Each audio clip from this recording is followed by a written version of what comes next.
یہ لوگ کھجور کی گٹھلی کے اوپر جو چھلکا ہے یہ اس چھلکے کے بھی مالک نہیں ہیں. گٹھلی تو بہت بڑی چیز ہو گئی, گٹھلی کے اوپر بھی ایک ہلکا سا چھلکا ہوتا ہے, اور اللہ نے یملکون کا لفظ استعمال کیا. ما یملکون, یہ اس چھلکے کے اس گٹھلی کے اوپر جو چھلکا ہے یہ اس کے بھی مالک نہیں ہے. ان تدعوهم لا يسمعوا دعاءكم, اگر تم ان کو پکارو تو یہ تمہاری پکار کا جواب دینے کی طاقت نہیں رکھتے. نہیں, اگر تم ان کو پکارو نہیں سن سکتے. یہ ان تدعوهم لا يسمعوا دعاءكم, اگر تم ان کو پکارو تو یہ تمہاری پکار سن نہیں سکتے. پھر انداز دیکھیے, ولو سمعوا, اگر سن بھی لیں. پہلے تو صاف کہہ دیا سن نہیں سکتے.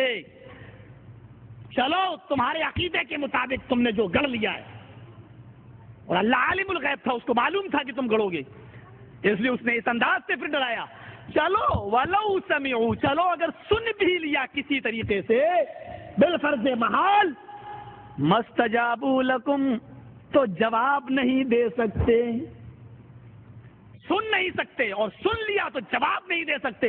وَيَوْمَ الْقِيَامَةِ يَكْفُرُونَ بِشِرْكِكُمْ, اور قیامت کے دن وہ اپنے رب کے سامنے تمہارے شرک کا انکار کر دیں گے کہ اللہ ہم نے کب کہا تھا کہ ہم سے مانگو, ہم نے کب کہا تھا کہ میرے قبر پہ آؤ, ہم نے کب کہا تھا کہ میرے قبر پہ چادر چڑھاؤ. وہ تمہارے شرک کا انکار کر دیں گے. اسی لیے قرآن نے عقیدہ بتا دیا ہے, نہیں سن سکتے وہ. وَمَا أَنْتَ بِمُسْمِعٍ مَّن فِي الْقُبُورِ, اے نبی وہ نہیں سن سکتے ان لوگوں کی باتوں کو جو قبروں کے اندر دفن ہیں. لفظ قبر پیش کر دیا, قبروں میں جو دفن ہے نہیں سن سکتے. اور ایک جگہ اللہ نے سورہ نمل آیت نمبر 80 میں کہا إِنَّكَ لَا تُسْمِعُ الْمَوْتَى وَلَا تُسْمِعُ الصُّمَّ الدُّعَاءَ. اس لفظ پر غور کیجئے گا, اے نبی آپ اپنی آواز مردوں کو نہیں سنا سکتے.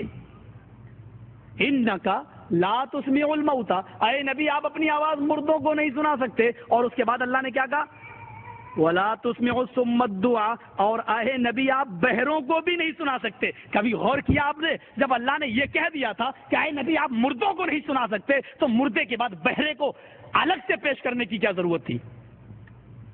پوائنٹ پر نوٹ کرو, اے نبی آپ مردوں کو اپنی آواز نہیں سنا سکتے. انک لا تسمع الموتى, جاؤ قرآن اٹھاؤ سورہ نمل آیت نمبر 80, ترجمہ دیکھ لو, اے نبی تم مردوں کو نہیں سنا سکتے. ولا تسمع الصم الدعاء, بہروں کو بھی نہیں سنا سکتے.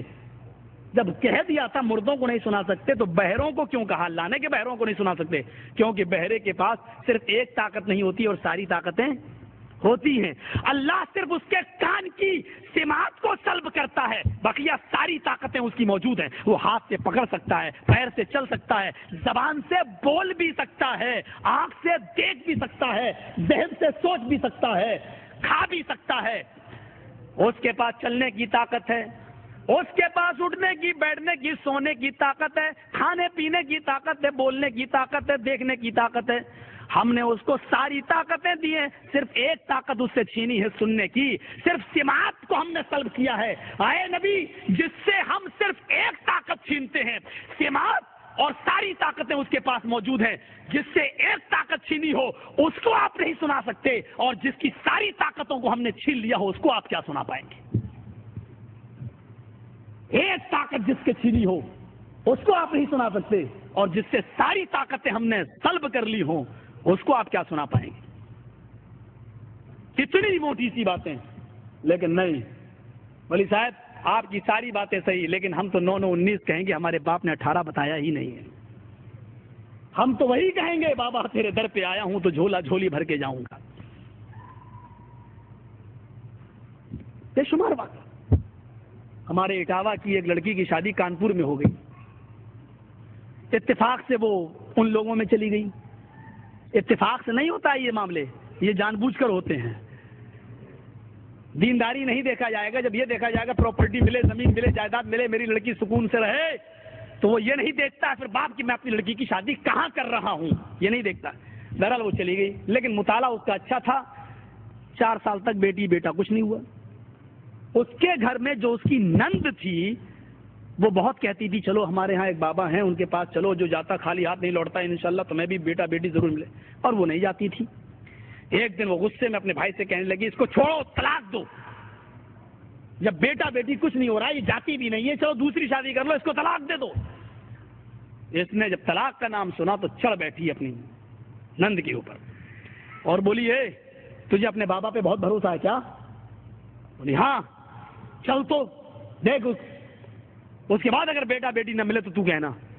کہا اچھا ایک بات بتا، تیرے رشتے نہیں آ رہے ہیں، تو پہلے بابا کے پاس جا۔ تو کہا دیکھو بھابھی میرا مذاق مت اڑاؤ، تم جانتی ہو میرے رشتے تو آ رہے ہیں لیکن اس کے بعد ختم ہو جاتے ہیں۔ کہا کیوں؟ کہا بھائی میری شکل اچھی نہیں ہے، میں کالی ہوں، آج کل لڑکے چاہتے ہیں کہ گوری لڑکی ملے، خوبصورت ملے۔ کہا اچھا اس لیے تیرے رشتے ختم ہو رہے ہیں؟ کہاں؟ کہا اچھا تو اپنے بابا کے پاس چل اور یہ کہے کہ بابا میرا رنگ کالا ہے، اس کو گورا کر دو۔ اگر تیرے بابا نے تیرے کالے رنگ کو گورا کر دیا اور تیرا رشتہ طے ہو گیا تو پھر میں چلوں گی تیرے بابا کے پاس۔ یہ کیا بات رہی؟ کالا رنگ بھی کہ گورا ہو سکتا ہے بابا کے پاس جانے سے؟ کہا جب تیرا بابا تیرے رنگ کو گورا نہیں کروا سکتا تو مجھے بیٹا بیٹی کیا دلوا سکتا؟ اور یہی بات پورے گھر کی اصلاح کے لیے کافی ہو گئی۔ پورا گھر LED، پورا گھر کنورٹ ہو گیا، سمجھا دیا گیا۔ یا تو باقاعدہ کہا جا رہا ہے کہ نہیں صاحب اللہ ڈائریکٹ سنتا ہی نہیں ہے، ان کے پاس جاؤ، ان سے کہو، یہ دعائیں لے کر اوپر جاتے ہیں۔ میری سمجھ میں نہیں آتا کہ نماز بھی تو ایک دعا ہے، اس میں آپ نے کہا اہدنا الصراط المستقیم صراط الذین انعمت علیہم غیر المغضوب علیہم ولا الضالین، یہ دعا ڈائریکٹ کیسے چلی جاتی ہے؟ میری سمجھ میں نہیں آتی وضو کے بعد کی دعا ڈائریکٹ کیسے چلی جاتی ہے؟ ان ساری دعاؤں پر تو کبھی آپ یہ نہیں کہتے کہ بابا میری دعا لے کر اوپر جاؤ۔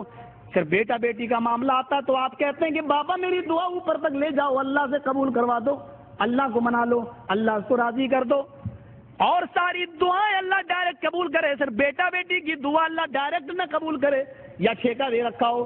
ذرا غور کرو میرے بھائیو، کیا معاملات ہیں، ذرا سوچئے تو صحیح۔ اس کو اس انداز سے سمجھنے کی کوشش کرو کہ ایک آدمی تھا، ایک لطیفہ ہے یہ، ایک آدمی تھا وہ ڈائریکٹ کبھی مانگتا ہی نہیں تھا، یہاں تک کہ نماز اور روزہ جیسی عبادت بھی بابا اللہ تک پہنچا دو، نماز پڑھتا تھا کہتا تھا بابا میری نماز اللہ تک پہنچا دو۔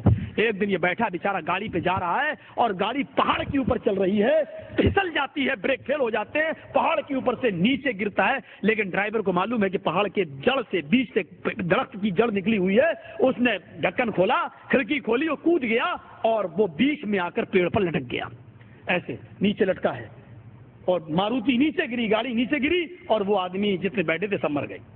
اب یہ اوپر دیکھتا ہے تو 2 کلومیٹر اونچا پہاڑ، نیچے دیکھتا ہے تو 2-3 کلومیٹر گہری کھائی، پیڑ پکڑا ہوا تھا۔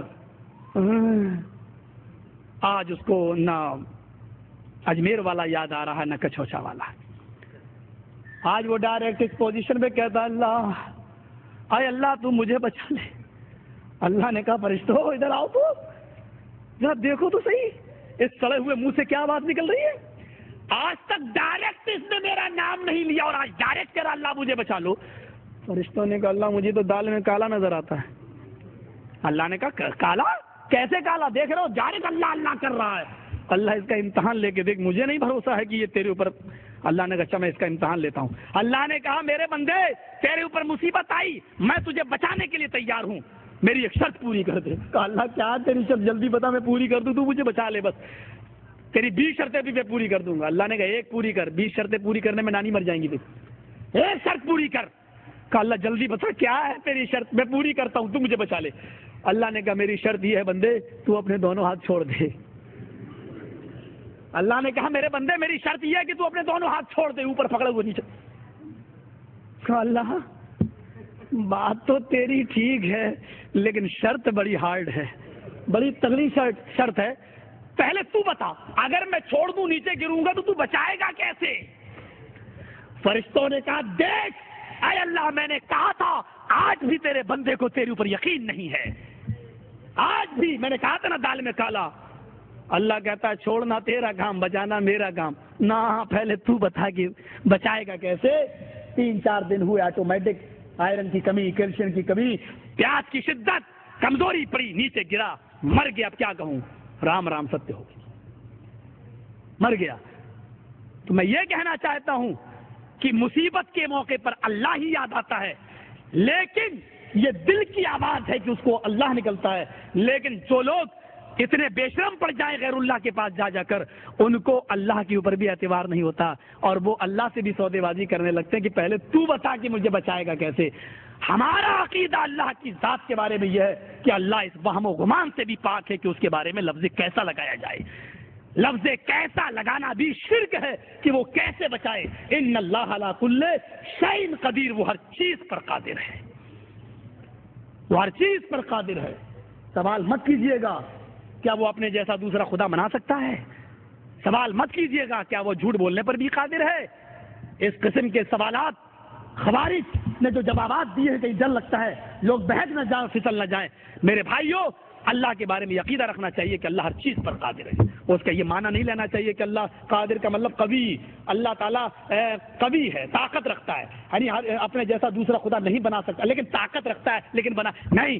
اللہ تعالیٰ ہر چیز پر قادر ہے، وہ سوالات میں جانا ہی نہیں چاہیے، اور جب وہ سوالات ہمارے ذہن میں آئے تو اعوذ باللہ من الشیطان الرجیم پڑھنا چاہیے۔ اور بھی بہت سی باتیں میرے بھائیو، چلو آج میں نے کچھ ضرورت سے زیادہ آپ کا ٹائم لے لیا ہے، میں جانتا بھی ہوں کہ مجھے آپ کے وقت کا احساس بھی ہے، کیونکہ کل بھی پروگرام ہے، پرسوں بھی پروگرام ہے، اس کے بعد بھی پروگرام ہے۔ ہم اللہ سے دعا کرتے ہیں کہ بار الہ ہمیں توحید کی اہمیت سمجھنے کی اور شرک کی برائیوں کو سمجھنے کی توفیق عطا فرما، اور شرک سے ہمیں اجتناب کرنے کی اور توحید پر گامزن رہنے کی توفیق عطا فرما، اور جب تک ہم زندہ رہیں اسلام پہ زندہ رکھنا، اور جب ہمارا خاتمہ ہو تو ایمان پر خاتمہ فرمانا۔